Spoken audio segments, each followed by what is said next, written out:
안녕하십니까. 안세의 박인종 회계사입니다. 오늘 제 558강은요.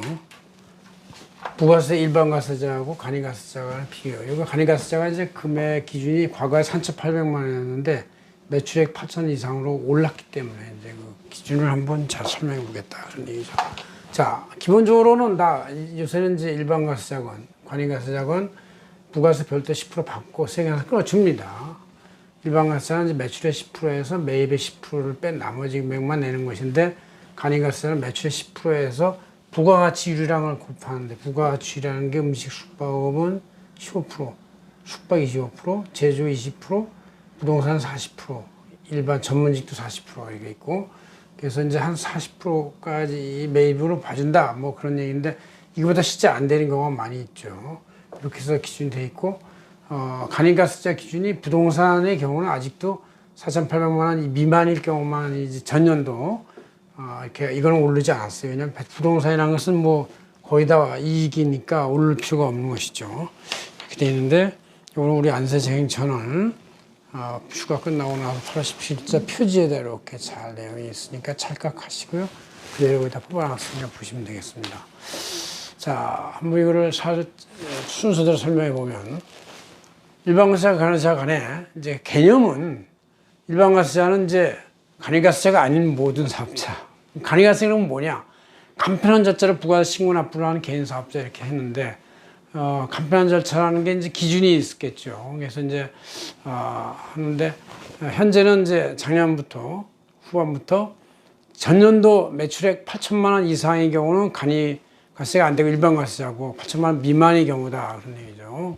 부동산 임대업만 4,800만 원을 가지고 그 이상이면 일반가세자, 그 이하면 간이가세자 이렇게 되는 것이다 는 얘기예요.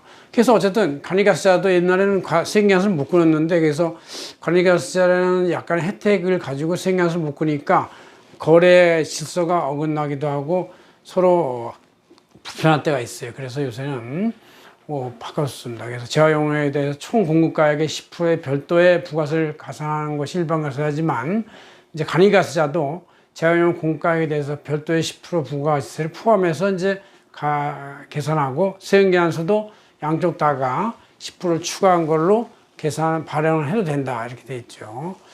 적용 업종은 모든 제조, 광업, 도소매업, 부동산 매매업, 전문직 사업자 등 작년도 기준 연 매출액 8천만 원 이상이면 무조건 일반가세자지만 간이가세자는 소규모 사업자 뭐 이렇게 돼서 전년도 8천만 원 미만 미다 사업자다 이렇게 보는데 그 중에서 이제 적용 업종에 있어서 부동산 임대업만은 전년도 기준에서 4,800만 원 초과면 일반가세자, 4,800만 원 미만이면 간이가세자가 되고 과세 유흥장소 이렇게 술 먹고 춤추고 이렇게 이제 엔터테인먼트 하는 데들은 전년도 역시 기준이 8천만 원이 아니라 전년도 공급가액 4,800만 원 이상이면 간이가세자, 미만이면 이제 미만이면 간이가세자 이렇게 되어 있습니다.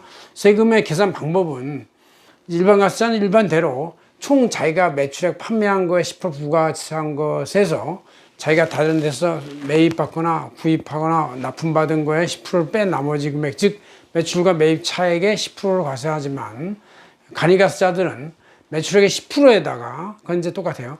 거기다 부가가치율이라는 거 판다. 부가가치율을 매입액에서는 나올 수가 없으니까 그냥 매입액인 조금이라도 있으면 0.5%만 해준다. 0.5%. 0.5%는 10%하고는 비교도 안 되는 작은 금액이지만 받으라 그런 얘기죠. 가급적. 그렇지만 거의 뭐 0.5%가 혜택이 안 돼요. 그래서 부가가치율이라는 게 소매 음식점은 15%. 그러니까 15%만큼 10%에 15%, 1.5%만큼 낸다는 얘기죠. 제조업은 20%, 그러니까 2%만큼 낸다는 얘기고 숙박업은 2.5%, 2.5%, 25%, 2.5%만 낸다는 얘기고 건설 기계 기타는 30%니까 3%만큼 낸다는 얘기고 전문직 임대업은 40%니까 10%에 40%하면 4% 정도 낸다 이렇게 보시면 되겠습니다. 신고납부는 이제 일반가세자들은 법인은 매 3개월 단위로 예정신고, 확정신고 하지만 개인들은 6개월 단위로만 한 번씩 신고한다. 6개월 단위로 1년에 2번 하면 되는 것이지만 간이가세자는 아예 1월부터 12월 말까지 1년 단위를 묶어가지고 이거를 다음 연도 1월 25일 날 신고 납부하는 걸로 간소하게 했다. 부가가치율이라는 가운데 유를 넣어서 매입액에 상관없이 하는 것도 간소화되어 있지만 1년에 한 번만 하는 것도 간소화되어 있는 것이 간이가세자다. 즉 연매출액 8천만 미만 부동산 임대업은 연매출액 4천만 원 미만 이럴 때 이제 이렇게 하는 것이죠. 자, 그럴 때 제일 이제 민감한 문제가 상대방의 매입세 공제 여부인데, 일반 가세자는 이제 이쪽에서도 매출자도 매입세를 이제 차감받지만 상대방 매입자도 매입 부가세 10% 전액 공제 받아가지고 세수 입장에서는 또 똑같아집니다. 그러나 간이가세자 입장에서 볼 때는 상대방 매입자도 매입 부가세를 전액 공제하는데, 우리 매출을 낼 때는 부가가치율만큼 내기 때문에 그 차액만큼 한 2% 내지 5%, 6% 차이만큼 그 부가세의 세수가 줄 수도 있는 여지가 있다는 걸 이제 말씀드릴 수가 있습니다. 그거는 이제 국가에서 나름대로 간이가세자에 대한 세정을 부가세만큼 제대로 일반 거래와 똑같이 하되 약간 혜택을 주는 거니까 그거를 포기하면서 알아서 혜택을 가져라, 그렇게 이제 혜택을 주는 거라고 볼 수가 있습니다. 간이가세자가 이제 많은 자영업자들이 되게 많기 때문에 자영업자를 보호하는 차원에서 부가세 일시를 그만큼을 이제 보전해 준다는 뜻이 있다, 이렇게 볼 수 있습니다. 고맙습니다. 박윤정 회사였습니다.